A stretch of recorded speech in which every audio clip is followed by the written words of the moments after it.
Kalau dipikirin pakai alam logika itu udah nggak mungkin. Iya. Tapi kalau Allah udah punya kehendak mengangkat derajat hambanya, yaitu hak PT Allah yang tidak bisa dirubah-rubah lagi. Orang lain udah nggak bisa tuh. Kadang-kadang teman-teman lama juga banyak yang ngeledek. Lu udah kerja lama di dunia entertain, apa sih yang lo beli? Apa yang... Nah mungkin sekarang Allah sudah memberikan kesempatan sama Bapak, ya kita manfaatkan dengan baik, kita jaga amanahnya dengan baik. Pokoknya jangan sampai kita merugikan orang lain gitu aja.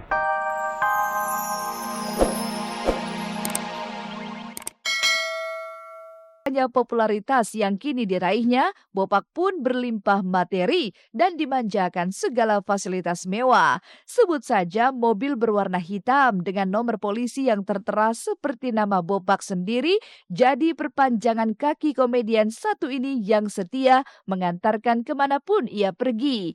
Dan tidak murah tentunya. Mobil tersebut diakui Bopak memiliki harga lebih dari setengah miliar rupiah.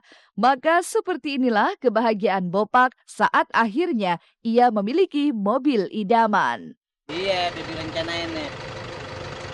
Pesan jadi buat ini aja supaya Bopak jadi 6 diganti jadi B, jadi B tetap B, Bopak. Kaget karena kan nunggu sebulan 2 bulan. Iya seharusnya, tapi ini dapetnya jadi seminggu.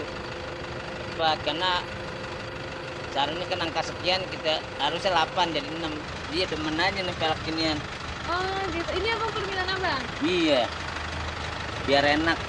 Ganti peleknya malu lah. Tuh. Ya sekitar segitulah. Ya, tampil lah. Tahu nih Kang Dagang.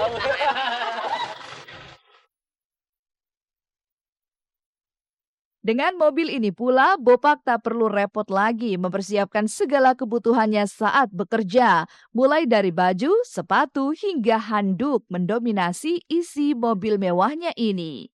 Tuh. Iya, jadi banyak baju.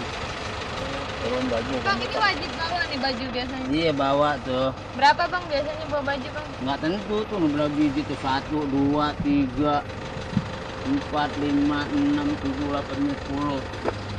Nah ini dia paling sepatu tuh. Bawa tuh handuk.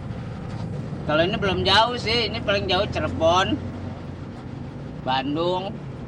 Kemarin mau ke Jerman nggak bisa kan? Cirebon. Nih, biasa kalau Cirebon mah jalan-jalan aja mak. Biasa ikut ke Budi Anduk main. Sama anak insya Allah mau minggu-minggu ini, tak harusnya minggu ini. Cuma jadi ada acara di luar kota. Ya kita janjiin minggu depan. Bopak kini tentu tidak lagi bermimpi memiliki mobil sendiri. Seperti 23 tahun lalu saat ia masih menyimpan keinginan untuk bisa menaiki mobil pribadi saat masih menumpang pada mobil Ginanjar dan teman-temannya. Lalu seperti apa Bopak mengenang impian yang kini telah menjadi kenyataan? Bopak kan perjuangannya itu selama di dunia ini kan dari tahun 91 sebetulnya. Kita ikut 4 sekawan aja tahun 91. Kita ngikut tidak pernah mengeluh, kita ngikut tidak pernah menangis, kita ngikut sama 4 sekawan nggak pernah nggak, pokoknya kita selalu happy terus, senang terus. Ya udah nggak merasa diapa-apain lah. Jadi ikhlas Bopak menjalin segala sesuatu ikhlas, tapi kita punya mimpi. Jadi kayak mimpi aja, jadi nggak percaya. Kadang-kadang kita suka nyumpitin pipi kita, ini benernya punya Bopak gitu. Karena kita kalau kita lihat dari kehidupan sebenarnya kita udah nggak mungkin lah. Tapi kan Allah maha kun payakun sama hambanya yang ikhlas, ya kan? Dia berusaha, ikhtiar, doa, ya kan? Jadi jabah kan gitu. Makanya kita menginginkan sahabat-sahabat Bopak jangan melihat seseorang dari sisi materinya aja, tapi bagaimana melihat dia mempertahankan hidup selama menjalaninya kan gitu. Dan saat mimpi itu tak lagi terkatung dalam angan, seperti apa Bopak menyikapi keberhasilannya? Bagaimana pula ketika segala perjuangannya yang ia tempuh dengan susah payah, kini terbayar sudah? Yang jelas Bopak merasa bersyukur, mudah-mudahan dalam bentuk perubahan-perubahan yang Bopak dapat tidak membentuk kita menjadi orang yang sangat ria terhadap orang lain. Pada intinya nih kan sebetulnya Bapak ini kan orang yang pengagum, punya mimpi. Seperti waktu zaman Bapak ikut sama Ginanjar, sama Dery, sama Eman, sama Komar. Bapak kan selalu merasakan naik mobil mereka kan. Coba suatu saat Bapak punya mobil gitu. Suatu saat kita ada yang bawain. Ya dengan apa sih semangat itu, mimpi itu yang kita tanam di sini. Memang benar kan kalau Bapak kan selalu sering diskusi sama Ginanjar ini pikiran bawah sadar kita itu bisa membentuk satu ion yang baik buat diri kita sebetulnya. Jika kamu mempunyai mimpi, pegang mimpi itu, jangan dilepas-lepas, maka akan menjadi kenyataan. Benar, kita selalu berdoa sama Allah supaya gini-gini. Ya alhamdulillah akhirnya kita memiliki satu kendaraan yang memang Bapak suka kan gitu. Berbekal mimpi, Bopak menekuni dunia komedian hingga ia berhasil mewujudkan segala keinginan yang dipendamnya sejak dulu. Mulai dari rumah sendiri hingga mobil pribadi telah ia miliki. Lalu bagaimana soal pendamping hidup? Apa yang membuat Bopak masih betah dengan status dudanya? Benarkah jika Bopak masih ingin menikmati masa kesendiriannya atau justru ia tengah galau atas keinginan putri yang ingin kembali rujuk dengan dirinya? Ya buat sahabat-sahabat Bopak se-Indonesia, kalau kita ingin berubah, diri kita ingin berubah, tak usah takut untuk melangkah lebih jauh. Kedua, Tuhan paling dekat sama orang-orang yang ikhlas, orang yang tawaduk sama Allah. Pokoknya apapun terjadi, kun fayakun pasti jadi. Karena hal ini nggak mustahil buat kita orang kayak Ajis, Bopak, Daus Mini, iya kan? Kalau dipikirin pakai alam logika itu udah nggak mungkin. Tapi kalau Allah udah punya kehendak mengangkat derajat hambanya, yaitu hak fitrah Allah yang tidak bisa dirubah-rubah lagi. Orang lain udah nggak bisa tuh. Kadang-kadang teman-teman lama juga banyak yang ngeledek. Lu udah kerja lama di dunia entertain, apa sih yang lu beli? Apa yang... Nah mungkin sekarang Allah sudah memberikan kesempatan sama Bapak, ya kita manfaatkan dengan baik, kita jaga amanahnya dengan baik. Pokoknya jangan sampai kita merugikan orang lain gitu aja.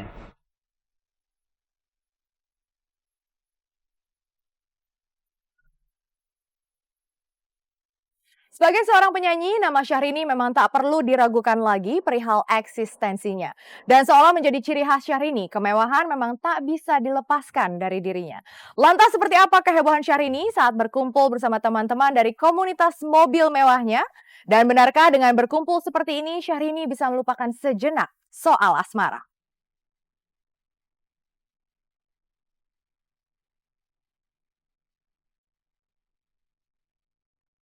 Kisah kesuksesan meretas karir di panggung hiburan juga menjadi milik Syahrini. 5 tahun berkarya, ia sukses mengokohkan diri sebagai penyanyi yang memiliki nama di negeri ini. Dalam rentang waktu itu pula, sejumlah penghargaan telah berhasil ia dapatkan. Tapi di saat yang bersamaan, Syahrini tak jarang mendapat cibiran terkait tutur kata dan gayanya yang dianggap terlalu berlebihan. Namun bukan Syahrini namanya jika ia larut memikirkan segala pandangan negatif terhadap dirinya. Dan Kamis kemarin, Syahrini menggelar sebuah acara wujud syukur atas keberhasilannya. Maka dengan nuansa serba bling itu, seperti inilah syukuran Syahrini atas segala pencapaiannya 5 tahun berkarya. Hari ini kita akan melaunching sambil merayakan juga celebrate aku 5 tahun berkarya. Kemudian juga setiap tahun ini alhamdulillah selalu mendapatkan awards kan. Hari ini kita syukuran.